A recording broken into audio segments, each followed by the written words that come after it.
Hello, buddy. This is Beef and the Deuce podcast. I am the Deuce. Beef, how's life? Oh, it's in the fast lane, Yeah. per usual. Yeah, good stuff. But we are here. We are late. We are live. We're jamming late in the late show. Always. Okay. Got some Buckeye news to talk about. That's good. Beef, let us hear the Buckeye news about their defensive coordinators and other stuff. What's going on? Well, Mr. Matt, not so fat anymore, Patricia. Obviously, former Patriots defensive coordinator, Philadelphia, former head coach of the Lions, blah, blah, blah, blah, blah, blah. Mm-hmm. Is now the Buckeyes DC. Now, where was he last year? Was he with college? He hasn't been in college since like 2003, so it's been a long time. Oh, okay. I think he was somewhere under maybe Philadelphia, or maybe he was out. Maybe he was MIA for the last year. Because prior to that, I want to say got fired in Detroit, was on the Philly staff, mm-hmm. And then he just kind of like dissipated away for a year or so. And why is this a good move for the Buckeyes on defensive coordinator? Well, I mean, you have experience, which is a Right. huge thing. Right. And he's been proven to provide a middle-of-the-pack defense, if you will, through the majority of his coaching career. Mm-hmm.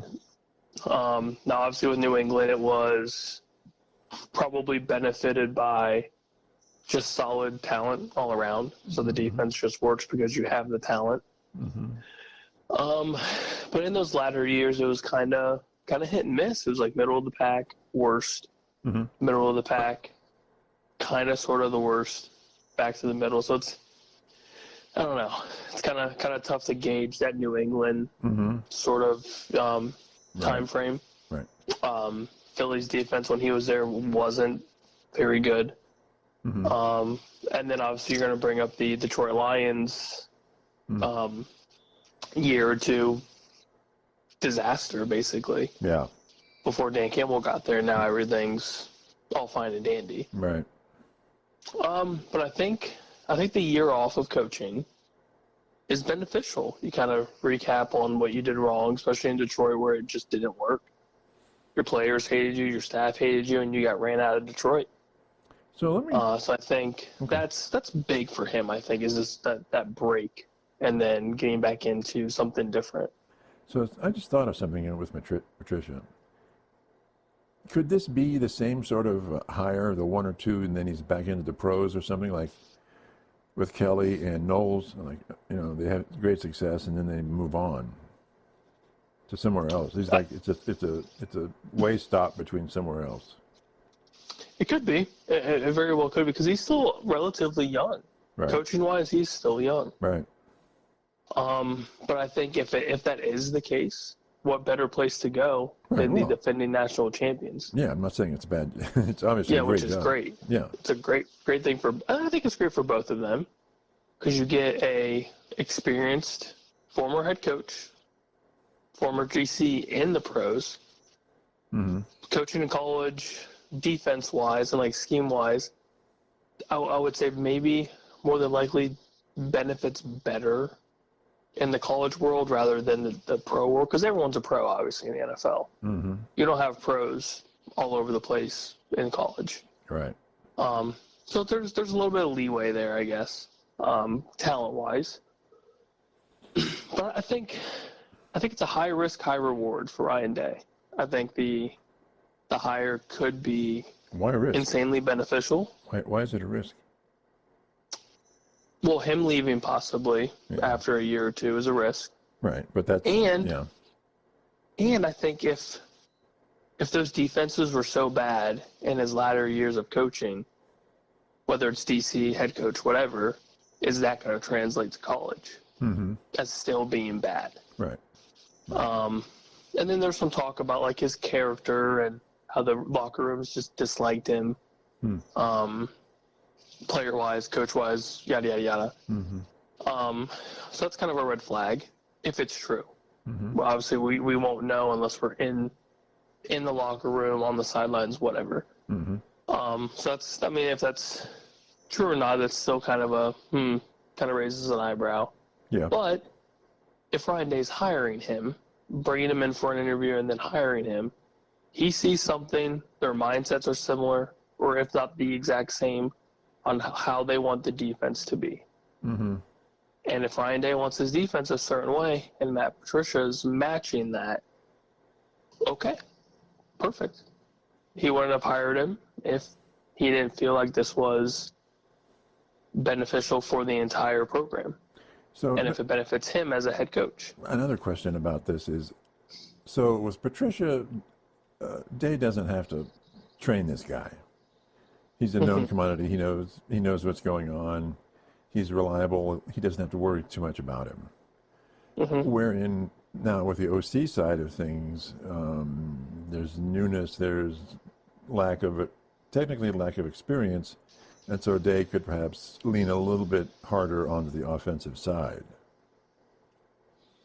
Does that make any sense at all? Yeah, I think it's definitely something to think about.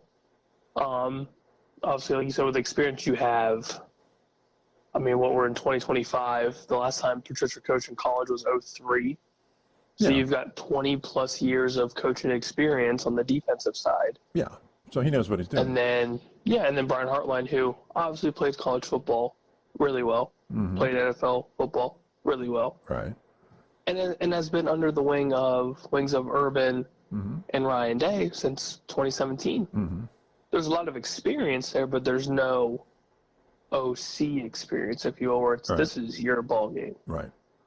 So, yeah, I think if he needs to kind of hedge over, if you will, towards the offense a little bit more than the defense, then that's okay. Okay. Do you think at the end of the day, he is the CEO of this program. So, do you think that would have played into his decision making? I think it'd be hard to say that it didn't. Right. I think if you brought somebody new outside of the program, then that would have been a little tough, because then you're kind of focusing on two relatively new DCs and OCs. That's a lot. That's a lot, yeah. So it's obviously a lower risk in the sense that there's experience, but then again, a higher risk with those defenses were always that great. They were kind of a struggle bus at times, and sometimes they were good. But that's you got to work with who you have too. So I mean. Yeah, and he's coming back to a Caleb Downs, who is still on the defensive side, who's going to be your defensive captain more than likely. So you've got top tier players to build around. Right. And I mean the guys that were playing behind the starting lineup for last season, they're no scrubs. Right. Exactly. Exactly. So I mean all in all, it should be fine once the wheels kind of get going. Right. Once the coaching staff kind of meshes together on both sides of the ball, offense and defense, I think it'll be fine. Do you think it helps with defensive recruiting at all? Knowing this guy has extensive NFL credentials? He's got a lot of hardware. He's got a lot of rings on that hand. Yeah, he knows what it takes, right? Yes. So I think that and all is huge. If he can kind of venture back to those times where those Patriots defenses were looked at as being like, oh shit, like we're playing these guys. That would be awesome, especially for the Buckeyes as defending national champions with a relatively tough schedule coming up. Yeah. That's going to be huge, especially losing all these guys too. Yeah. I mean, that's a lot to fill. Yeah. I think it's a good move. I think the experience is awesome. Overall, I think that's huge. Yeah. And if he is another 1 or 2 years out, well, that's what we're going to get used to, right? Yep. And if he's good, then he'll be out of here in 2 years, right? Somebody will offer him a huge amount of money, and he's gone. Absolutely, and especially if OSU continues to win. Right.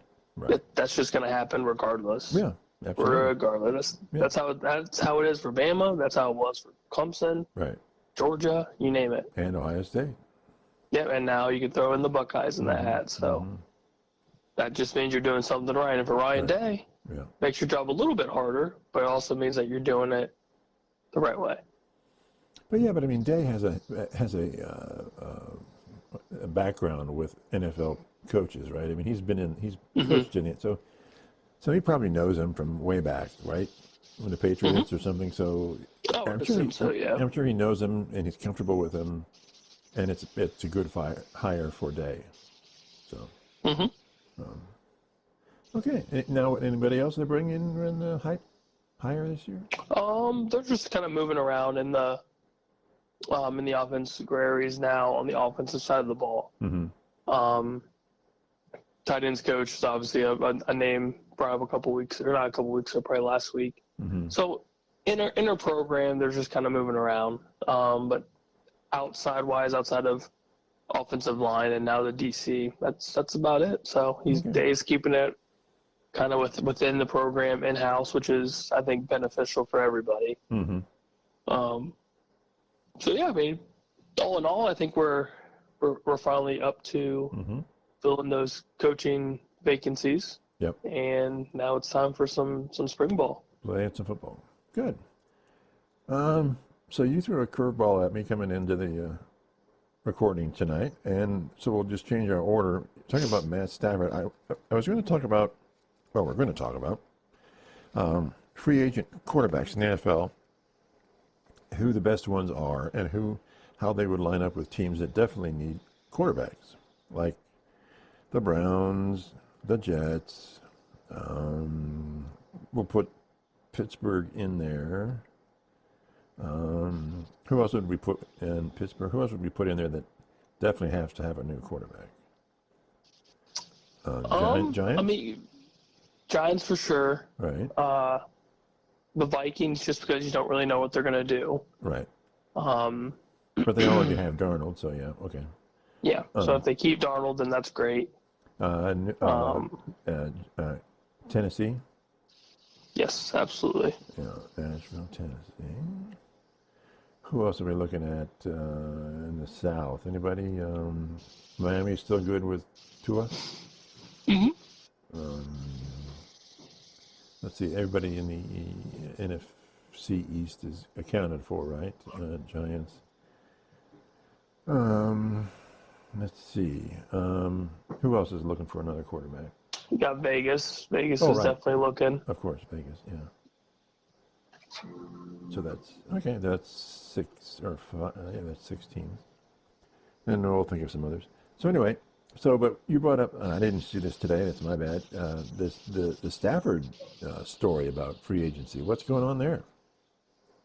So it looks like the Rams may or may not want to pay or extend Matt Stafford because he's going to want some money. Right. So with him being older, I don't necessarily disagree with it, but I guess the Giants and the Rams are talking about possibly trading the Giants' third pick in the first round, so their first round pick, Right. to the Rams for Matt Stafford. Just an even switch right there. Just an even swap. What do you think about and that? I guess I don't hate it, honestly. So Well, the Rams eventually are like they're getting rid of Cooper Kupp. Like he's already going to be traded at some point here in the near future, which is crazy to me. yeah. So Cooper Kupp gone. So, but Puka's obviously staying. Stafford would still want the same money in New York with the Giants, right? Yeah, and you know damn well the Giants with all the money that they have, they're probably going to throw a 2-year, whatever, 3-year maybe. Maybe, yeah. Okay. So I mean, it's not awful for the Giants in the sense that say if they do trade for Stafford, draft maybe a rookie quarterback later in the draft, day 2, day 3, Mm-hmm. to where you kind of build that room a little bit with former Super Bowl champion, a lot of football years under his belt, groom whoever you draft rookie-wise throughout that, couple days. It's not entirely awful. Oh, how much money is Stafford demanding out of the Rams? Oh, he probably wants 30, 35 mil a season. And they're not going to give it to him? I mean, he's like 36. Oh, my He's God. super old. He's old. He's old. Quarterback years, I mean, unless you're Tom Brady or Aaron Rodgers, Yeah. but that's old. And, I mean, the Rams are going to have to eventually pay Puka at some point. He's going to want his extension, and he's probably going to get it, probably after this season. If you want to pay Kyron Williams, You're going to have to pay him eventually. Jared Verse, I mean, you have a rookie on that road. Now he'll be going into his year 2. Maybe after this season or the year after, you're going to have to extend him, so that's money.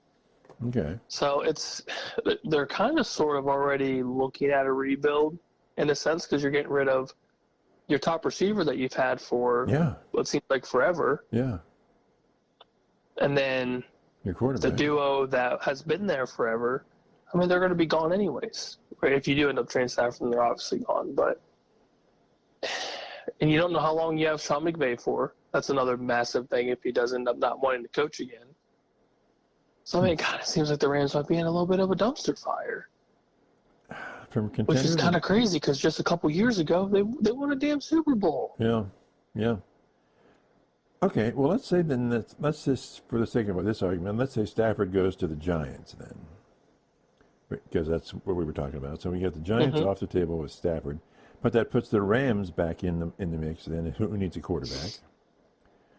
So, well, let's just talk with the Rams then. Who would the Rams get? Who would they get?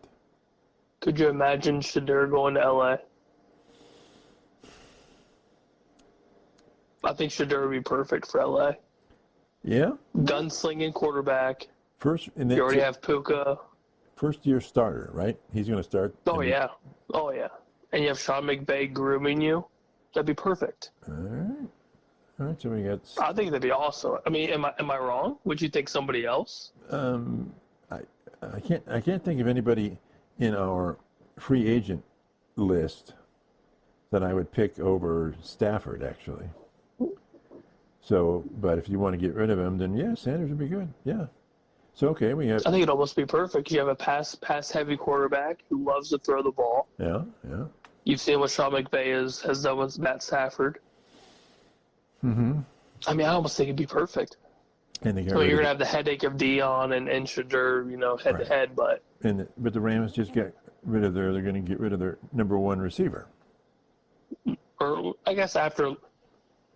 So it's Puka now. Puka's their number one now, and he's obviously staying. Okay. Cooper Kupp being there for as long as he's been there. Okay. So he'd be. So yeah, I mean, you're gonna have some young talent, but then again, we've seen Shedeur throw a damn good ball in college. Yeah. He's probably one of the best pure passers in this draft. Yeah.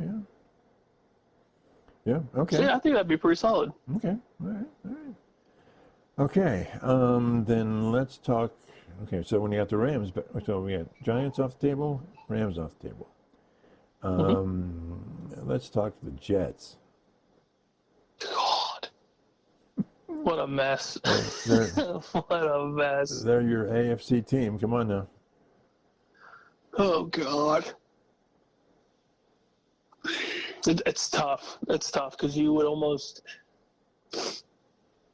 You don't want to draft old because it doesn't do anything. Or not draft old. You don't want to trade for an older quarterback because it doesn't do anything for you. You just got rid of one. Yeah, so that obviously didn't work. So rookie quarterback is probably in play here, more than likely. And I could see them looking at seeing if the Titans want to trade that first pick and go for Cam Ward. I was going to say, do you think the Rams will be able to draft Sanders? At 3, probably, because I don't see the Browns taking him. I see the Browns probably trading back. I would prefer for them to trade out of that second pick. So you think the Rams will trade up to get the pick? Yeah. Okay. All right. Yeah, I think that if that Giants trade does work, which I think it's a fair trade, I think it's a fair swap. I think Sanders will be there at 3 for sure. Okay. Because I think Cam Ward's probably going 1. It's kind of what it seems like. All right. If the Titans keep that pick, but say for example they don't, and the Jets just give them whatever they want to get Ward. Yeah, to get Ward, I would say that's probably their best case scenario. If I'm a Jets fan, I would hope you kind of go all in on a rookie quarterback again and hope this one works out. And he starts day 1. Yep. Okay. So now we've got the Browns, Steelers, they've got two quarterbacks now, so it depends on what they want to do. I think they would prefer to keep one of them. Yep, and I think Wilson's already gone. They told Wilson they're going in a different direction. Oh, did they? Which to me says they're sticking with Justin. They're gonna stick with Fields. Okay. Give him probably a 2-year deal, kind of a 2-year make it or break it sort of thing, which I think is what we talked about last year. Yeah. At some point, like, you're gonna have to go with the younger guy and see what you have. And he's going to be very inexpensive. Yes, it's super cheap in this market. You pay a quarterback 10 or 15 mil. It's nothing. That's a steal. Yeah. That's an absolute steal. And he's proven to be able to win games. Right.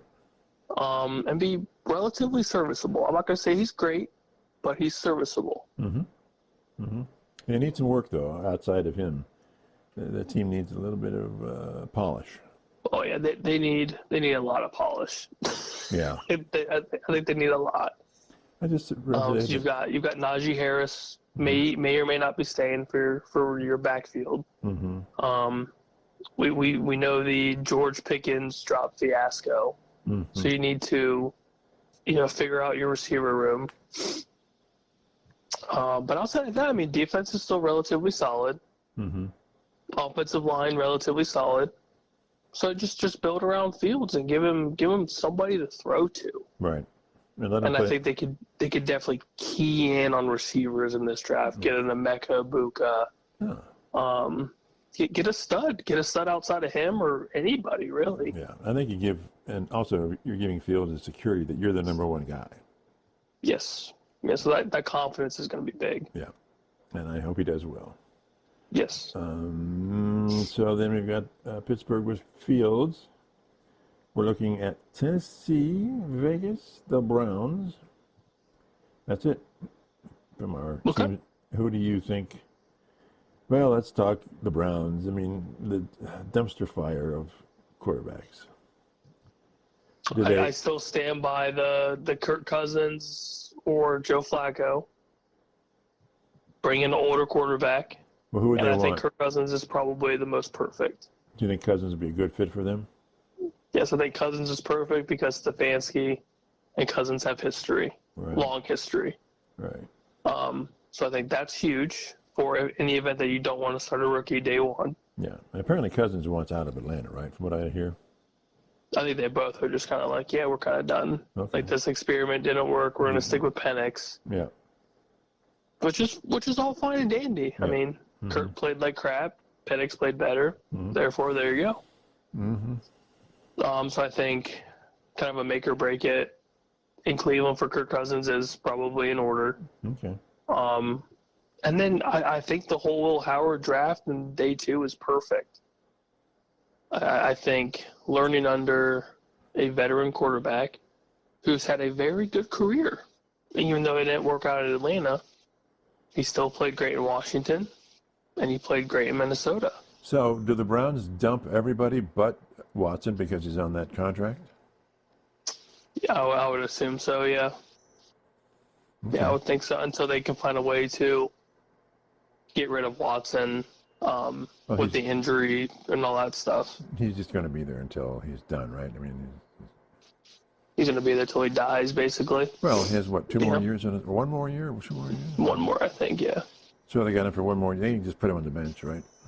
Yep, just bench him, bring in Cousins, draft Will Howard, or draft. Man, would you draft a third? I doubt, though, they would get a Jackson Dart day 2, but. Okay. Well, yeah, I think a day 2 quarterback, regardless of who it is, and bring in Cousins. I think that's perfect for the Browns. What if the Browns went crazy and got a Kyle McCord as a number 3? And I know you're gonna say it's gonna sound crazy. It's gonna sound super, super crazy. You're not losing anything if you do that. Right. So you already have your veteran quarterback. Right. Hopefully it's Cousins for my sake of argument. Mm-hmm. And then you have a very similar play style in Kyle McCord, gunslinger. Mm-hmm. I mean, it's almost. So you'd have. I'm not gonna say Kyle McCord is gonna like ball out in the league, but you have a similar play style, younger quarterback, Stefanski, if he is still there after the season. can kind of mold him into how he wants McCord to be. So you're looking at the Browns for Cousins, Will Howard, and I'm throwing in Kyle McCord. Yeah.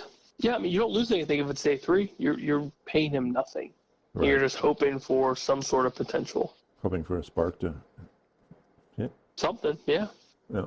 Okay. I don't think it's hateful. I'm kind of surprised you brought up the Kyle McCord name, but I don't think it's there's no high risk. Yeah. There's no I think it's beneficial for the sake of no real possible potential. No real downside. Yeah, absolutely. I mean, you have nothing right now. Right. Literally nothing. Right. Right. Might as well swing here, see if something sticks. Yeah. Yeah.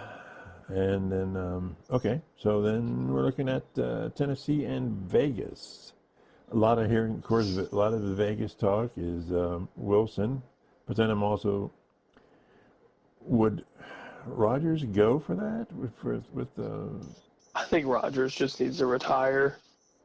Just truly, I think it's stick a fork in him. Really? Truly.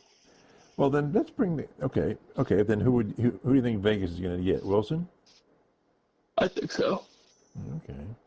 I think that the Pete Carroll, Russell Wilson duo is almost too good to be true to be able to do it again. But at best, that's a 1 or 2 year deal, right? Mm-hmm. I mean, I can't see it being any more than a 1 or 2. So they got to get another quarterback to at least develop, right? And some names, if they don't, my assumption is they're not drafting a quarterback in the first round if they get Russ. Mm-hmm. But say, for example, they do draft a quarterback day 1. A name, maybe like a Jackson Dart, has been brought up. Your Ole Miss guy. He's starting to generate some steam in the draft. Dart with Wilson, then. Mm-hmm. Yeah, why not? Yeah, I agree. I mean, the Raiders need a lot more than just quarterbacks, but right. You got to start somewhere. Do you think Mr. Brady's going to approve of that? I think so. I also think if, say, the Stafford Giants thing doesn't end up happening, Vegas may or may not look to trade up to that 3rd pick. And look at that Shadur, possibly. Or maybe they get even more spicy and they want Cam Ward, then they'll tap into Tennessee's line and see what they're willing to trade that number 1 for. Who knows? Okay, then let's talk Tennessee then. What's their modus operandi for quarterback this year? It sounds like they still want Will Levis to really kind of battle for the first overall quarterback in the depth chart. With who? That's a big question. I don't know if they keep Mason.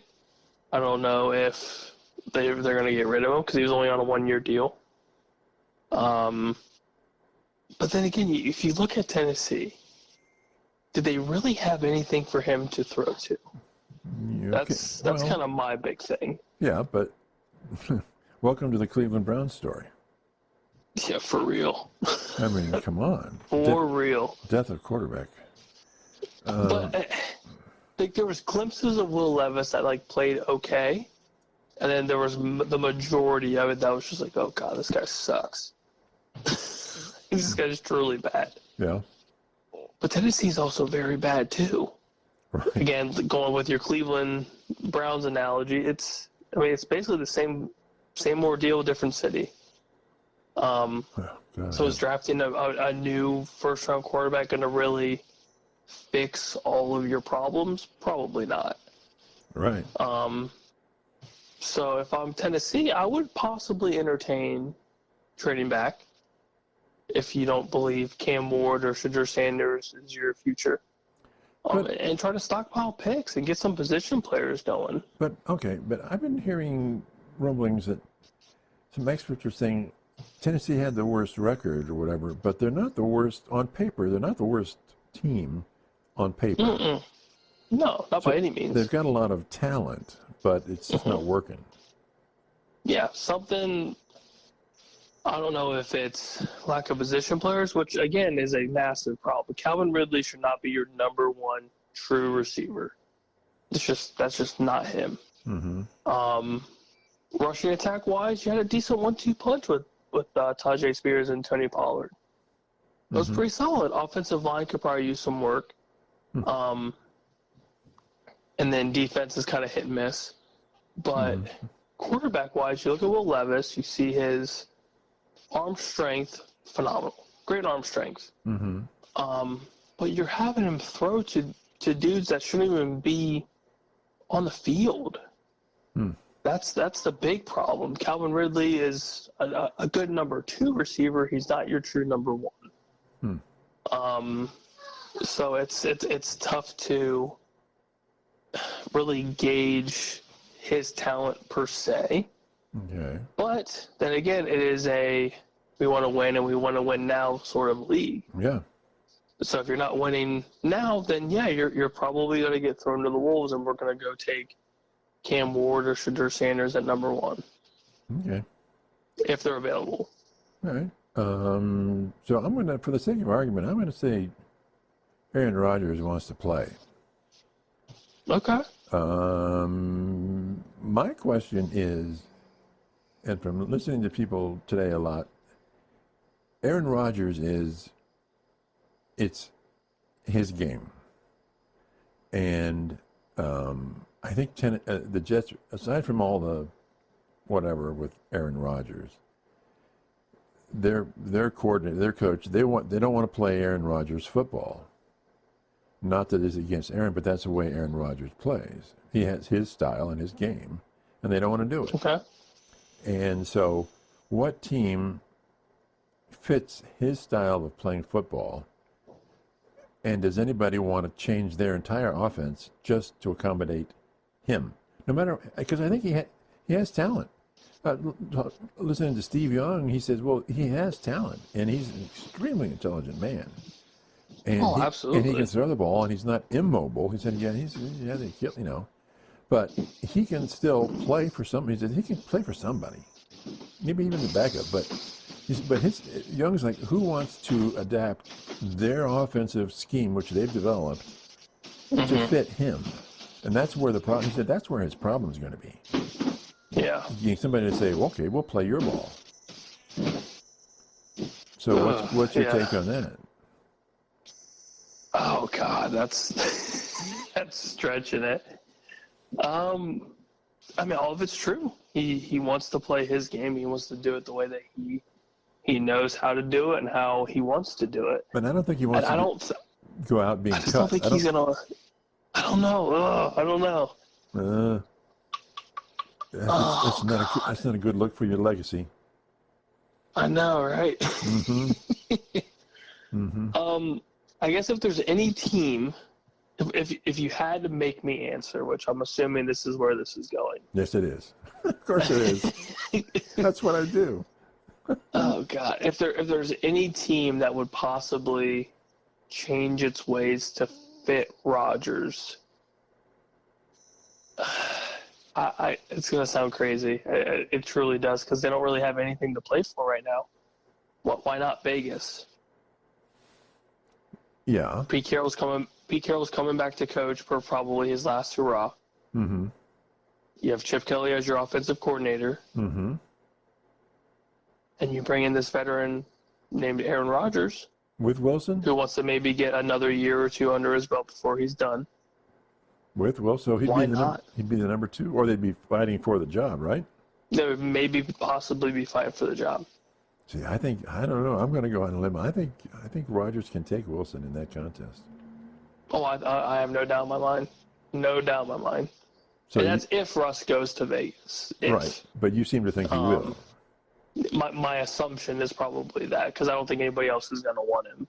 So you don't think – so if Vegas doesn't take him, you think he's done? Wilson? Probably, yeah. Really? I don't know who else would really want him. And I highly doubt he's going to want to be a backup. He's going to want to go somewhere to start because I am Russell Wilson. Right. I've done this. I'm a Super Bowl winner. Which is fair. Yeah. 100% fair. But if it's not Vegas for Rodgers, I could see Tennessee possibly entertaining him. Kind of see what he thinks about Nashville, big city. I guess he has a home down there somewhere. I'm sure he has a home everywhere. He's got a cabin somewhere in the woods. Yeah, he got a dark space everywhere he goes. Yeah. So I mean, I don't think Nashville would be a terrible spot for him to maybe figure something out. I know he doesn't want to go to Cleveland, and I know he doesn't want to go to Dallas, so we're SOL there. But yeah, I would say Vegas would be almost ideal for him to maybe possibly figure something out before he's done. All right. Okay. Well, I'm going to keep this written down, and as the wheels turn, we'll refer back to it and see how you've scored on our quiz here. Oh, well, we'll probably fail for sure. Yeah, no doubt. We fail everywhere. We stink. Everywhere else. We stink. So I was thinking the other day, and you know, the blowout of the Eagles in the Super Bowl. All right, they have one direct pick six for the defense, and that other interception gave the offense the ball on like the 14-yard line. So I'm going to give that score to the defense. Obviously the offense had to go 14 yards to score, but it put them in a really good spot. So I'm giving 2 touchdowns to the defense. All right? Now, if you take 14 points away from 40, you're at 26. Their amazingly good field goal kicker kicked 4 field goals. That's 12 points. They really only scored 2 touchdowns. Their offense only scored legit sort of 2 touchdowns in the game. And I kept thinking, I thought the numbers for the Kansas City defense didn't look bad at all. But because obviously they stopped them 4 times for field goals, right? So I'm thinking, is this obviously it's a butt kicking, but it seems odd. I mean, it wasn't just we went down and scored 5 or 6 touchdowns and just dominated the crap out of them. I mean, our defense stepped up, and I think the defense stepping up is the butt kicking. Because if you take 14 points away, then it's 26, and the Chiefs scored 22 at the end of the game, but still, that'd have been much closer. Yeah. It's not entirely far-fetched. I think a lot of it, too, was the domination of Philly's defense, like you said, and then just how inept the O-line was for the Chiefs. Right. I mean, there was nothing. You couldn't get a rush past, 3 yards for them. Right. Mahomes had what seemed like less than a second to do anything. Right. And Philly just never blitzed. And it was just all 4-man front. And yet Young, and even listening to Chris Collinsworth said, some of that's on Mahomes. You got to call out the protections. Get the quick pass. Throw him to the flat. Get a quick pass. He said, quick passes in the flats and over the top are there. And and that's on Andy Reid too. You got to call. Right. You got to call some plays that are going to be able to bail out. Right. Your entire offense. Right. Get a 3-yard pass to Kelsey and see if he breaks a tackle and goes for 10. Yeah, because the talent on that offensive side of the ball is there. Right. DeAndre Hopkins, Hollywood Brown, Travis Kelce. I mean, the list goes on and on and on. Xavier Worthy. I mean, you've got speed. You just need to get them out in the open field. Right. And it seemed like they just try to keep it status quo and, occasionally look for that deep ball that was never there or the crossing patterns that were never there. Yeah. Because there's no time. It has to be quick, so you keep the defense honest. And they gave up. And you reach. They gave up on the run. And listening to Mark Schlereth, boy, I like Mark Schlereth. Yeah, he's good. Really good. So he was on Eisen, so tell us what you think. And he goes, it was a Class A number 1 ass kicking. That's what he said. And he said, this is just an ass kicking of ass kickings on the defensive line and on the offensive line. He said, people, he smiles and goes, people say, oh, it's about skilled players. It's about the QBs. It's about the da-da-da. If you don't win the line of scrimmage, you're not going to win the game. Exactly. And, Gotta win the line. And he said, the miraculous thing about the Eagles in that game was they never blitzed. They only blitzed 4, and so 7 are in pass protection or in pass coverage, and it's real hard to get a ball in when 7 guys are in the backfield. Yep. For protection. And he said that was just that they never had to blitz anybody. Was just, and even Collinsworth, he goes, I've never seen it where 4 guys up front did what they did. He said it's just an outstanding job by the defensive line, and he basically, everybody, Steve Young, Chris Sims, Collinsworth, Sheriff, they're all like, it's a butt kicking. It's just a butt kicking. And he said, but it took a while to get all those pieces in place. And people say, well, we'll just get a bunch of guys. Fine. But you have to develop them into that unit that does that. And they said that's the part. And because the Eagles are committed to that. That's part of their thing. And, of course, Schlereth goes, I would rather hire a football player rather than a talented athlete. I want a football player rather than, oh, he's a great athlete. Don't need great athletes. I want great football players. And great football players kick your ass. And it's like, I'm unapologetic. I don't care. That's how you win these games. And he goes in, and it's proof of how you win the game. And he said people say, well, in the AFC, he says, well, okay, we've just seen the blueprint to beat the Chiefs. Yeah, but you don't have the people to. He said the only team that comes close to fulfilling that blueprint is probably Baltimore. Yeah, Baltimore, I would say Baltimore or maybe Buffalo. Buffalo, and also, Buffalo's come up close. And he said the other so many times. Said the other brother, and it's coming along, is the Chargers.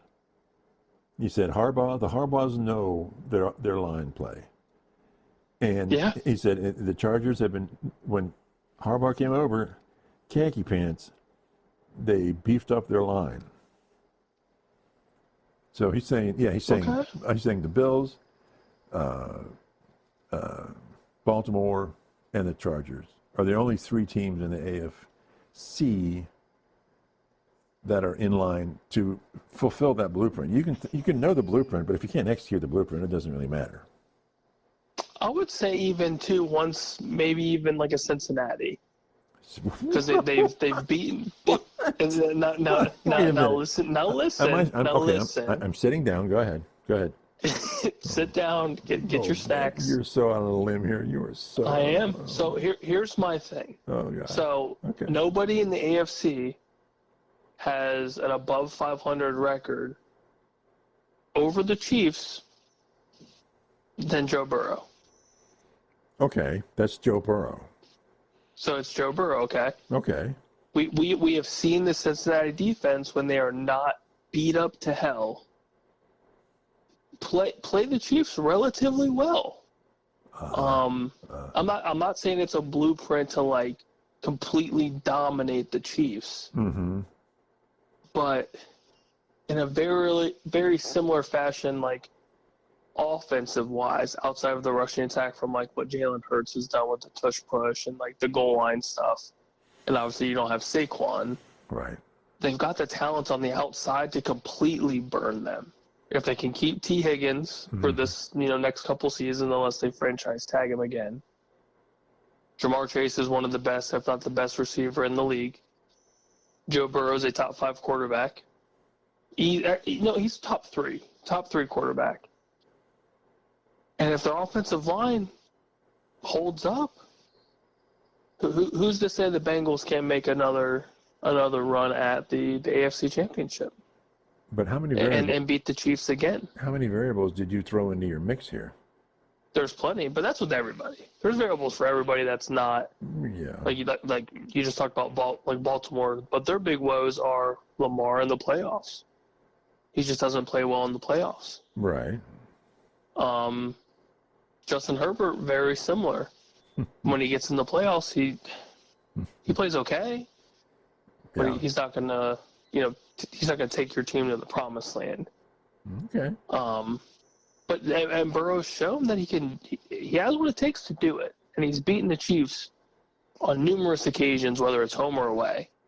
That's very rare for anybody in this day and age with this Chiefs dynasty, if you will, that has been able to do something like that Okay. on a more than one-time basis. So, okay, I'll buy into it. What are the Chiefs going to do in the offseason? I think there's a lot. Yeah. Truly. Mahomes is there for forever. Mm-hmm. Kelsey has until mid-March to figure out if he's going to stay or go, Right. or whether he's going to retire or stay. Mm-hmm. You still have Isaiah Pacheco as a younger running back, so they're fine.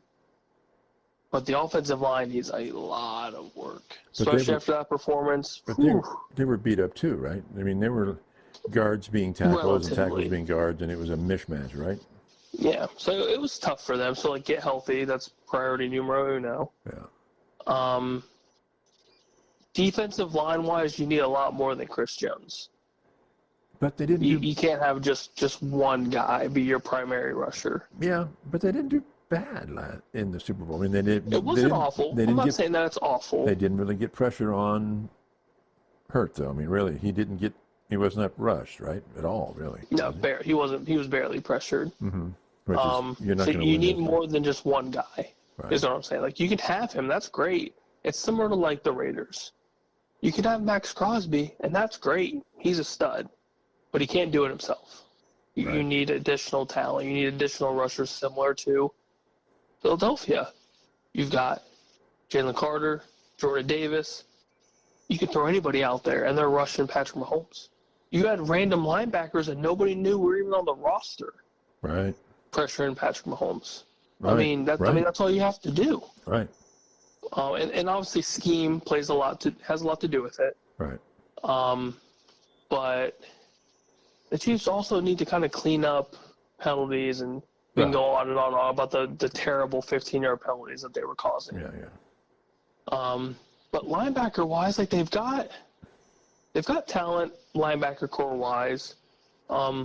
Karlaftis, whether you want to put him on the DN or a linebacker, he's still relatively solid. McDuffie in the secondary is solid. So there's just little bits and pieces that they need to fix on the defensive side. Injuries on the offense with Rice being out for the season, that hurts them. But now you have him coming back next season with Xavier Worthy. If you keep Kelsey for another year, that offense is going to be insane. Yeah. So clean up the defense, plug and play some talent there. Offensive line needs to get healthy. I would not be surprised if they make another run. But truly, another argument is that the previous 2 years of the Super Bowls, the Chiefs have been sort of winning by the skin of their teeth a lot. Mm-hmm. A couple of plays here and there, and they don't win the Super Bowl. Mm-hmm. So it's not like Philadelphia, which just went in and kicked everybody's ass. It's it's obviously Mahomes, right? That's the variable. That's the big variable. Oh, he's the variable for sure. Yeah, but he can't be sure. He can't be running for his life. No way. No, not like that. No, nobody can. Yeah. Even Young and Sims are he can't. His feet were all over the place. He's not going to do that. In the pick six, he's running to his right and throws back across his body to the left. Well, normally he can make that throw. Most guys can't. Mm-hmm. But if you're not at the top of your game, you can't. Yep. If you're running for your life and you're feeling the pressure all over the place, the forced pass, underthrow, overthrow, whatever, it's going to happen because you're not settled in. Right. You're anxious, and you're also trying to make a play to get some momentum going because they never got anything going. Mm-hmm. Not once. Young said the first pass to Kelsey was right into the dirt, and he said that is not Mahomes at his best. If I'm looking at Andy Reid after that pass, he's probably going, "What the hell was that?" Yeah, because you make it 99 times out of 100, right? Yes, big time. And Kelsey can make the catch if it's a little bit off your toes. So Mm-hmm. another thing that Schiller said and about the Philadelphia linebackers, he said, no one seems to notice this, but if you look at all their linebacking core, starters and second string even more, they all look alike. Physically, they're the same person. Tough guys. Tough guys. And they can bring one in and rest the other guy and bring him in again and rest. He said Philadelphia's defense by design is so different than almost everybody's in the league. He said it's so intentional that we're going to get these big, fast guys, and we're going to get these linebackers who are tough, and we're going to get 6 and 7 of these guys, all these tough guys, and it's just hard to beat those kind of guys. So I don't know. It was an interesting game, and I wish it had been closer, but that's the way it works. Yeah, I mean it's hard to beat a good defense when your offense is non-existent. Yeah. It's almost impossible. Mm-hmm. Well, anything else? We're going quite a bit here. We're 15 minutes in. Anything else? We're going to wait until next week? No, next time? Yeah. We'll figure out how these trade talks are going to go. It sounds like stuff is starting to heat up a little bit NFL-wise, and then obviously you've got the combine coming up. Mm-hmm. So I'll be curious to see how that all works out, because, once you see any of these big-name players or even some of these kind of diamonds in the rough, those trade talks start happening relatively quick, and some dudes start shooting up the board, some start shooting down, and it'll be interesting. Mm-hmm. Oh, I have to call out Chris Collins. I saw him on an interview when it was a Zoom. He was doing Zoom with the interviewer, and being the IT guy that I am, there was a point in the interview where Collinsworth, as you can see, he's touching his computer. Something's not going right, and he just keeps touching the computer screen, and he's trying to get something to work right. And the interview's like, "What's going on, Chris?" And he just and then it just goes blank. It just goes blank on him. The interview was, "Well, we'll get Chris back here in a minute, and then we're continuing the con." And they did. But it's like that's you to a T. It is me. I'm like, oh my God, that's awesome. I am so there. And you feel the pain. Oh, I know. I am the pain. That's awesome. Okay. All right. We'll talk to everybody later. Bye.